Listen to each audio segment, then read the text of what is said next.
school and people that you find to this year? I'm sure a lot of you have heard the phrase adopt, don't shop. About 10 years ago, my family and I adopted my dog named Jake. He's a Whippet. We adopted him from an adopted agency in Georgia, which rescues racing dogs that have been abused, such as greyhounds and Whippets, which are medium-sized greyhounds. And we had debated for a long time whether or not we wanted to buy a dog because we wanted like a husky or like a Labrador because they're gentle. And at the end of the day, we decided that it is better to adopt because the pros outweigh the cons. So right now I'm going to talk to you about first an experience between me and my friend versus like adopting versus shopping. And then I'm going to talk to you about the reasons that you should adopt. And then I'm going to end off by talking about the reasons that you should not shop for pets. Ever since my friend could remember, she has been going through a lot of animals because she and her family would always just shop for them. Her first ever animal that she could remember having was a miniature poodle. And so, like, that died, and then they would just buy more pets.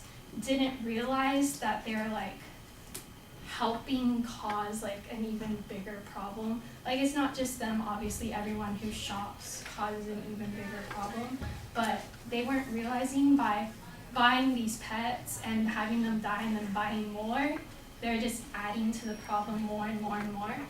And so it's one of the reasons like she adopts now rather than shops for pets, because I talked about it with her and I was like, hey, here's why you should adopt. And like she went through many heartbreaks because she got attached so quickly to the pets. And I was like, hey, these pets that you adopt, they would stay with you longer because they're more healthy and yada, yada, yada. I'm just going to go over those reasons with you in a bit. But yeah, so I was telling her about that.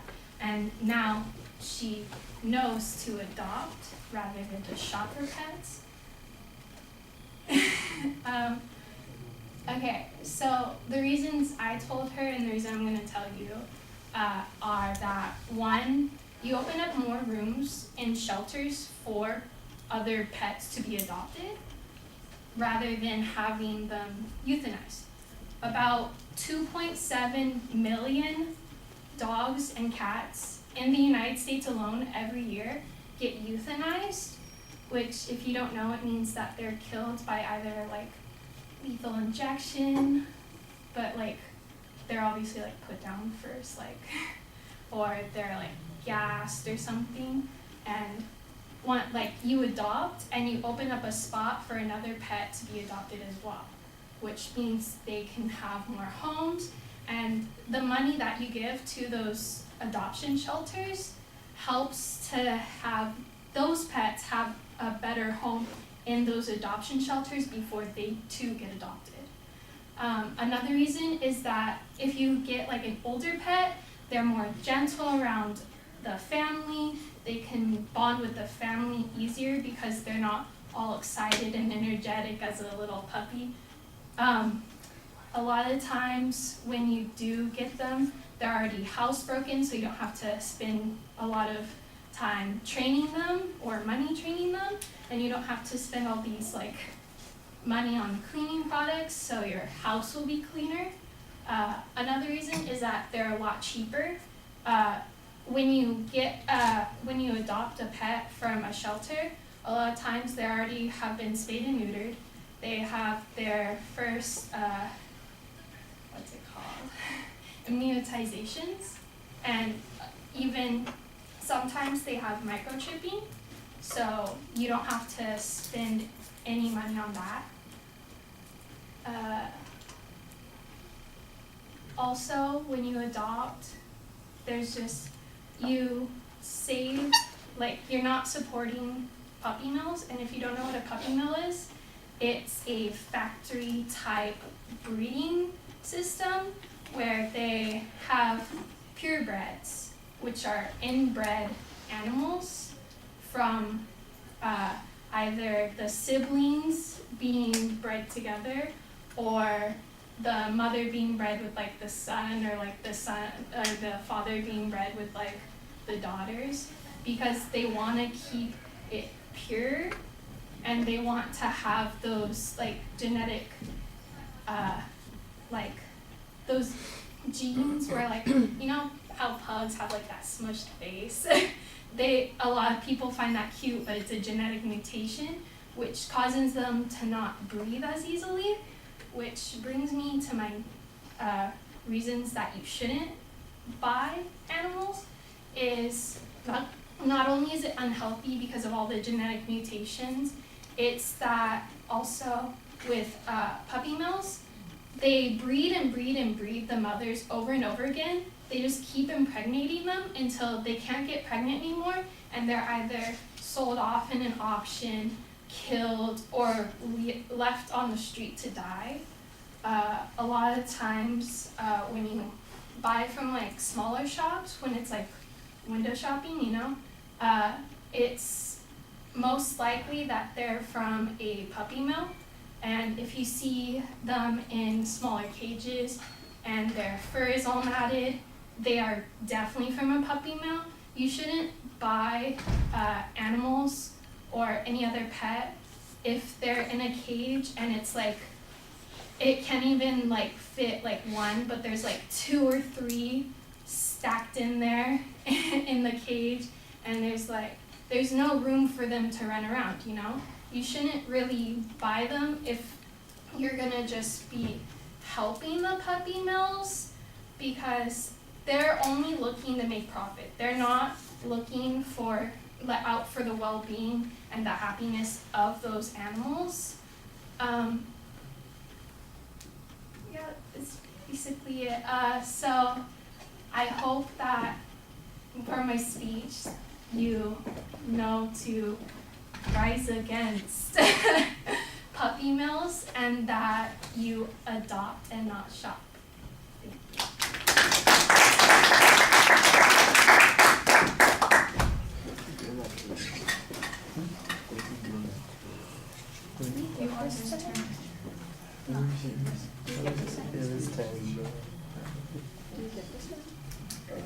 Yes.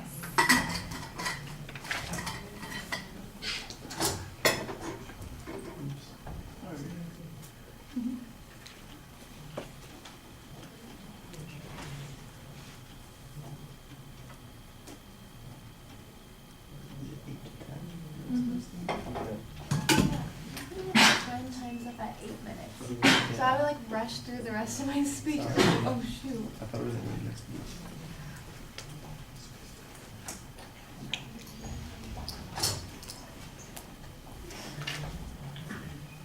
I failed you guys this time.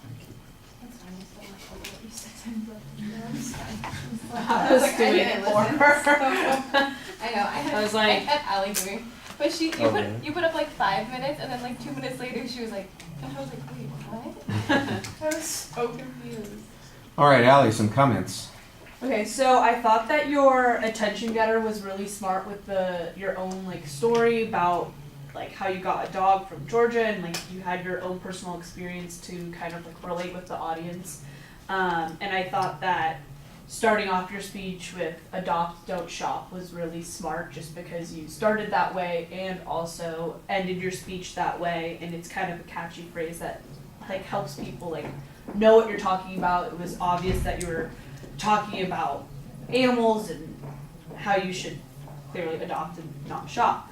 And you previewed your speech by saying that you were going to tell a story about your friend and the benefits of adopting, and then lastly that you shouldn't the like cons of like not like buying animals because of their breed.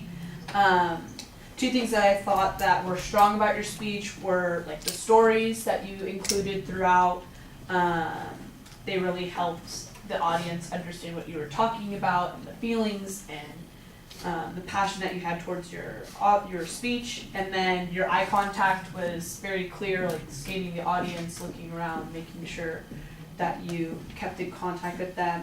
And then two things that I think you could improve on is like the transitions of like, it was kind of